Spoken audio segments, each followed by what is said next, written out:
Good morning. Thank you all for being here. We have a busy day here at the Department of Justice, as I'm sure a lot of you have seen already. Today, we are proud to announce the results of the FBI's Operation Restore Justice initiative. This historic, unprecedented nationwide operation led to the arrest of 205 child sex predators. Unbelievable. In just 5 days. This was an incredible operation done in conjunction with the FBI and our prosecutors. Children and their families now have a chance to heal. These are online predators. Think about this. 115 victims, children. In 5 days, we were able to help. This kind of work takes a toll on the FBI agents and the prosecutors who are doing this every single day. They are working tirelessly online, dealing with the dregs of our society, the worst of the worst, the people that hide behind a computer and target our young children every single day. Our law enforcement, our prosecutors, sit there and deal with this every day to get these monsters off the street. Director Patel and I, almost daily in our meetings, talk about these cases and what it does to our officers and our prosecutors, but also how many lives are being saved and how many children are being helped by this. Director Patel is going to get into the specific cases with you in a minute, but what I will tell you is these depraved human beings, if convicted, will face the maximum penalty in prison, some life. We will find you, we will arrest you, and we will charge you. If you are online targeting a child, you will not escape us. The FBI and the Department of Justice will come after you, and we will prosecute you. Parents, you have to know, this is so serious. Your child has no right to privacy on the internet.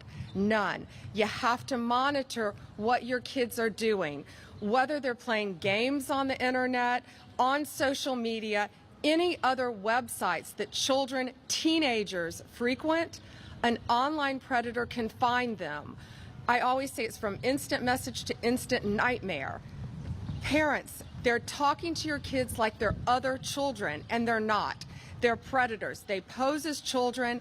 They get them sometimes to post explicit pictures of themselves after they talk to them. And then in some cases, they even try to blackmail the children. The suicide rate among teens ages 14 to 17 has increased as a result of this as well, because teens are taken advantage of and they're manipulated online by child predators. So all of you being here today and covering this is so important, because parents need to know. You've got to talk to your kids. They think they're talking to other children, but most of the time they're not. Director Patel, thank you.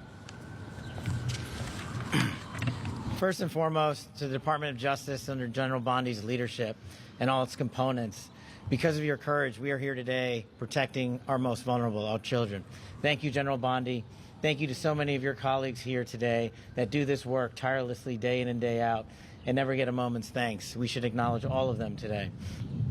As the FBI director, I'm humbled to lead some of the bravest men and women in law enforcement, and I want to thank our 55 field offices, our 90-plus United States Attorney's offices, our CIOS section, our CRIM division here at the Department of Justice, and our field offices throughout the country with lawyers and prosecutors and agents working tirelessly on some of the harshest criminality we've ever seen. They don't take breaks because our children deserve a free and open society. I also want to just take a moment to emphasize the priority of this Department of Justice and this FBI. Our children. If you harm our children, you will be given no sanctuary. There is no place we will not come to hunt you down. There is no place we will not look for you. And there is no cage we will not put you in should you do harm to our children. The prioritization of this administration and General Bondi has made it abundantly clear to child predators you will be hunted down and you will be prosecuted. And that is a refreshing thing to hear for the men and women who do this work tirelessly. And it's also an acknowledgement of the safety that we look forward to bringing America. As the Attorney General mentioned, there are a couple of cases worth highlighting. People in places of public trust have violated not only the law, but that public trust, to include teachers, law enforcement personnel, and other professionals that we look to safeguard our children have not only violated the law, but violated the trust. In Minneapolis, defendant Jeremy Francis Plonsky, a Minneapolis state trooper and former Army reservist, was arrested for producing child sexual abuse material while in uniform. Not anymore. In Norfolk, Virginia, defendant Jose Alexis Valdez Sosa, an illegal immigrant from Mexico, again, allegedly arrested for transporting a minor across state lines. No more. Another example, right here in Washington, D.C., in the Metropolitan Police Department, Officer Linwood Barnhill, a former already convicted sex offender, was arrested again for exploiting more victims, more children, while on supervised release.